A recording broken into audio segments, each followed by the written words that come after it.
quero falar sobre um tema bem importante, porque se trata da relação de pais e filhos, no contexto da separação, contexto do divórcio, né, quando esses pais se separam então, e quando essa separação é uma separação muito litigiosa, que envolve conflitos, que os ex-cônjuges não estão conseguindo mais resolver, conversar, se organizar. E esses conflitos atingem as crianças. Então, eu quero falar justamente das situações conflitivas em que os pais colocam as crianças no cerne do conflito, e o quanto isso afeta as crianças, e por que isso afeta tanto as crianças, né? Então, chamar atenção para isso e como esses pais poderiam cuidar melhor para evitar maior sofrimento ainda para os filhos. Porque, gente, mais do que a separação em si, o sofrimento da criança é ainda maior do que é ainda maior quando a situação conflituosa os atinge. O conflito, vou repetir mais uma vez, o conflito entre os pais é ainda mais prejudicial para a criança do que o divórcio em si. Então, muitas vezes os pais pensam assim: meu filho está sofrendo porque a gente se divorciou. Nem sempre. Muitas vezes eram tantas brigas dentro de casa, o clima era tão pesado que para a criança é até um alívio. Mas o fato dos pais continuarem brigando e colocarem, inclusive, a criança no cerne dessas brigas, faz com que a criança sofra muito e tenha sentimentos ambivalentes. O que eu quero dizer sentimentos ambivalentes? Ao mesmo tempo que ela ama o pai, ela ama a mãe, ela tem dificuldade de estar perto da mãe ou dificuldade de estar perto do pai, tamanha situação conflitiva que existe ali e que ela é exposta a esses conflitos, né? Então é sobre isso que nós vamos conversar hoje. Eu quero dar alguns exemplos para vocês de situações em que os pais, muitas vezes sem consciência, às vezes até sabem disso, mas por vezes sem consciência, colocam seus filhos numa situação muito constrangedora, muito delicada, porque não os protegem do conflito, né, com o pai ou com a mãe do seu filho. Né? Quando os pais brigam na frente da criança, discutem na frente da criança, se xingam, falam mal um do outro na frente da criança, e isso acontece tanto quando os pais estão na situação ainda pré-divórcio, digamos assim, em que já está acontecendo brigas dentro de casa, muito frequentes. Então, as crianças não são poupadas dessas brigas, e mesmo depois que os pais se divorciaram, nos momentos que eles se encontram para pegar, para buscar a criança, e eles se brigam entre si, xingam, falam palavrão, falam grosserias, falam com uma expressão de raiva, com uma expressão de agressividade que a criança percebe, né? E a criança fica muito constrangida, porque não se esqueça que você, pai, está brigando com a mãe do seu filho. Você, mãe, está brigando com o pai do seu filho. E o seu filho, ele não é filho de chocadeira, ele é filho de pai e mãe. Ele tem pai e mãe. Né? Ele precisa de duas pessoas para terem um filho aí. Né? E mesmo que a gente esteja falando de parentalidade homoafetiva, ou mesmo que uma pessoa hoje cuida do seu filho sozinha, essa criança tem uma origem, né? Então a gente não pode desconsiderar isso. E quando se eu sou filha da minha mãe, se eu sou filha do meu pai, significa que a minha mãe é parte de mim, o meu pai é parte de mim. Então quando alguém fala mal da minha mãe, tá falando mal de mim também. Se alguém não gosta do meu pai, não gosta de mim também. Então é por isso que isso ofende tanto a criança, tá? Essas brigas que acontecem aí na frente da criança. Falar mal um do outro na frente da criança, né? Ou para a criança. O seu pai, ele não presta, porque o seu pai não faz o pagamento da pensão. A sua mãe, ela não presta, porque ela não cuida de você direito. Olha a roupa que você vem aqui para me ver. Olha o horário que ela chega, né? E vai falando. Para quem que eu deveria dirigir isso, então? Então, se você quer brigar, se você precisa brigar, você procure meios de brigar com a pessoa numa situação em que o seu filho ou a sua filha não estejam presentes, tá bem? Usar os filhos como mensageiros. Como é que um pai ou uma mãe usa o filho como mensageiro? Ó, fala para sua mãe que hoje eu não vou poder buscar nesse horário, vou buscar no outro horário. Por que a criança que tem que falar para a mãe? Você que encontra uma maneira de falar com essa mãe. Manda uma mensagem, manda um e-mail, faz um telefonema, né? Existem situações em que os pais tão graves que os pais têm até medida de proteção. A mulher tem medida de proteção em relação ao homem, geralmente quando houve alguma situação de violência, mas mesmo nessas situações, geralmente existe uma pessoa interposta, um outro adulto, que pode ser o avô, pode ser o tio, pode ser um amigo da família, alguém que tem essa missão, digamos assim, de intermediar a relação do ex-marido e da ex-mulher. Né? Então, mesmo nesses casos, não é para a criança que a gente tem que dirigir esse tipo de recado, é para esse adulto que é o interposto. Tá?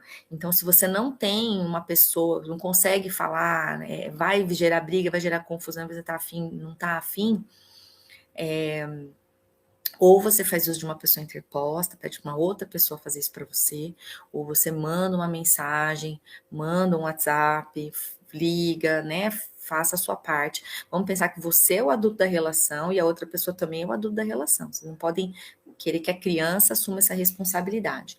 Outra maneira de colocar o filho dentro do conflito familiar aí é colocar a criança como espião. Querer saber tudo que aconteceu na casa do outro, querer saber através da criança o que o outro está fazendo, se o outro está namorando, se o outro está passeando, se o outro está viajando, o que é que ele está fazendo da vida. Né? Então, assim, isso faz muito mal, porque você induz o seu filho a leva e traz, levar e trazer informações que a criança ela se sente incomodada, né? Ela sente que ela está invadindo o espaço, a casa do outro, né? E que assim, ela sente que o seu objetivo de conversar com ela não é porque você gosta dela, é porque você quer saber do outro. Né? Então, isso faz muito mal para a criança fica se sentindo não amada, né? E por fim, quando os pais eles querem se vingar um do outro e eles fazem uso da criança para esse fim. Né? Então, eu faço uma comida bem gostosa que meu filho gosta muito, muito, muito, muito, e bem na hora que a criança está saindo para fazer a visita com o outro, né? Para ir passear com o pai, enfim, só para ele ficar com vontade de comer, para ele querer ficar em casa. Ou eu falo que eu vou assistir o filme que ele gosta. Né? Ou eu faço um drama, nossa, você vai, eu vou morrer de saudade, puxa, vai, filho, vai, mas fica lá abraçando a criança, não permite que a criança vá tranquila, em paz, né? Então, assim, como uma maneira de fazer com que a criança, quando chega lá com o outro, esteja bicuda, esteja de cara feia, esteja triste, esteja não querendo ir, né? Ai, nossa, ela não quer ir na casa do pai, mas por quê? O que está acontecendo, né? O que do seu comportamento você está contribuindo para que essa criança não tenha vontade, não tenha interesse de estar na casa do pai, de estar na casa da mãe, de voltar para casa, né? Então, são essas as situações que os pais muitas vezes envolvem os filhos nos conflitos, e isso acontece, gente, pelo seguinte, porque os adultos, o ex-marido, a ex-mulher, né, os ex-cônjuges, eles estão numa posição, ao invés de findar com a conjugalidade, e assimilar, aceitar que essa conjugalidade, né, que esse relacionamento entre eles acabou, já não é mais daquele jeito, já foi o que tinha que ser, já se separaram, né, e que precisam seguir a vida, ao invés de então encerrar essa conjugalidade, eles misturam esses resquícios de conjugalidade, esses resquícios de relacionamento com os papéis de parentalidade, que é o papel a respeito da responsabilidade, do cuidado e da afetividade com o filho. Então, quando o pai ou a mãe começa a misturar, começa a fazer do filho um meio para atingir a mulher, um meio para atingir o homem, então eu já não estou dentro do meu papel de parentalidade em relação àquele filho. Eu estou misturando os papéis. Eu estou misturando as relações. A relação de conjugalidade é a relação do casal que se separou. Todas as pessoas, quando elas se separam, a separação ela não acontece de uma vez, né? Ela é um processo. Então é importante que a gente queira, que a gente tenha assim maturidade, ou tente ter maturidade, porque não é simples, para encarar esse processo, entender que são fases, tem fases mais fáceis, fases mais difíceis. Entender que se não estava bom junto, então agora eu vou tentar construir uma vida melhor, já que eu me separei. Relembrar por que separou, relembrar o que foi que aconteceu, né? O que é que você gostaria de melhorar, que quando você estava junto você não conseguia melhorar. Tocar a vida, a gente precisa tocar a vida. E deixar que o outro seja mãe, seja pai do filho, e ser mãe e ser pai do seu filho. Estar com o seu filho para cuidar, para ensinar, para brincar, né? Para fazer o seu papel ali, o seu papel de pai, o seu papel de mãe. E não fazer o uso do seu filho para atingir o outro. Porque aí a gente, mais uma vez eu repito, daí não é a separação que causa mal para a criança, mas é o conflito, ela estar no meio do conflito, é ela não ser poupada desse conflito. E ela não pediu para nascer, ela não pediu para vocês se separarem, ela não tem responsabilidade pelas decisões que os adultos tomam. Então, é preciso que a gente tenha cuidado, interesse e responsabilidade com as crianças. Se tem alguma coisa para ser resolvido com o seu ex-cônjuge, vá, resolva. Se não é possível resolver, dê o tempo necessário. Tem certas situações que têm limites, a gente não vai conseguir resolver mesmo, né? Ou não nesse momento, mas não envolva seu filho. Lembre-se sempre, o conflito é pior, a criança estar no meio do conflito é muito pior do que o próprio divórcio em si. Se vocês terminaram uma situação porque ela não estava boa, siga a sua vida, deixa o outro seguir, e principalmente o seu papel de pai, o seu papel de mãe, ele continua existindo em relação àquela criança. Você continua sendo família dessa criança.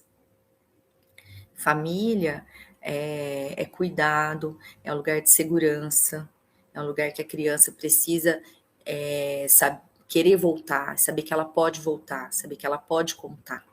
E quando ela é inserida no meio dos conflitos todos, será que ela vai ter vontade de voltar? Será que ela vai querer te contar? Será que ela vai querer contar com você? Vamos pensar nisso? Bom, espero que você tenha gostado desse vídeo, possa ter feito comigo essas reflexões. Se quiser deixar perguntas aqui, a gente vai conversando e respondendo no chat. Um grande beijo e até o próximo vídeo do canal. Tchau, tchau!